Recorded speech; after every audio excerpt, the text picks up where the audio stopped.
The most important role a CEO arguably owns is setting and executing strategy to realize sustainable and repeatable EBITDA, money that can be reinvested into the business.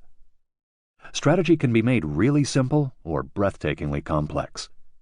The overwhelming majority of successful CEOs and leaders I have worked alongside and advised vote for simple. The era of 100-page PowerPoint decks that no one really uses or understands to explain a company's strategy is over. Why? This version of strategy as a eureka moment captured in an encyclopedia of insight during a retreat to be fed to employees is not practical. The reality of seeing strategy decks or binders sitting on a shelf tells the story that these formats are seldom, if ever, used to drive day-to-day decision-making of the company. Ask almost any CEO, and they will likely echo those sentiments. Today, few leaders really care to interpret bubble charts, sit through regurgitated quarterly reviews, or recite values tracking across their screensavers. These overly complex or feel-good actions miss the mark on what strategy is. The best CEOs I've seen in action and worked with know that their mandate is to chart and execute a course that their leadership team owns, understands, and can translate to the employees on the front lines. It must drive decision-making.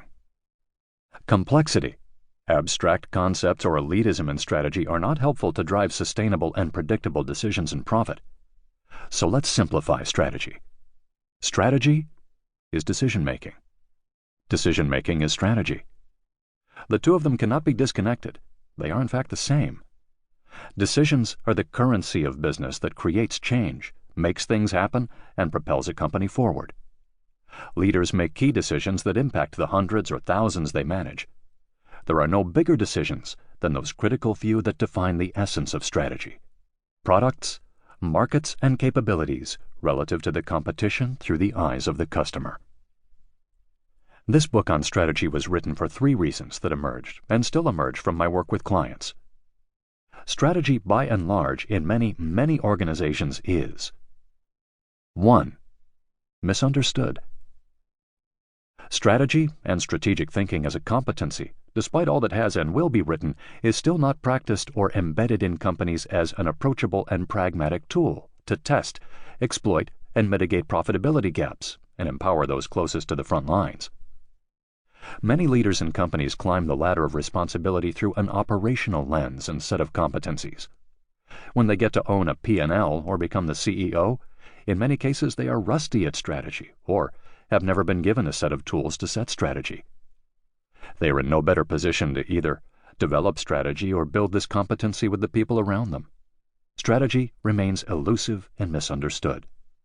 The cycle repeats itself, and the company stalls or begins to accept average EBITDA as the norm, as no leaders eliminate the reliance on operational rather than strategic decision-making. This cycle must be lessened or stopped. 2. Complex. Strategy tools, methods, and lingo have gotten too complex, unapproachable, or disjointed from its true purpose.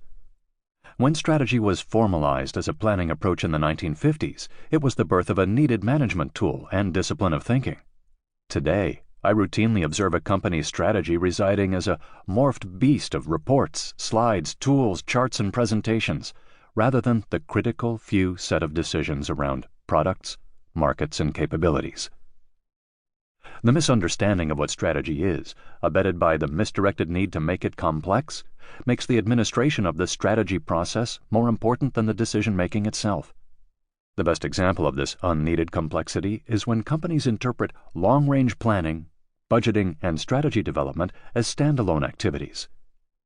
This complexity needs to be removed and strategy put back to where it belongs, as a discipline of decision-making. 3. Static. Companies that are successful and deliver enduring profits in the marketplace have a couple of things in common from my vantage point. They see strategy as a dynamic tool that allows them to make conscious choices and mid-course corrections as influenced by their external environment, for example, customers, regulatory competition, technology. Second, they clearly know why they are making trade-offs and tough choices on a daily basis. Many companies' strategies and strategy processes have become so static or event-driven that the word strategy brings a rolled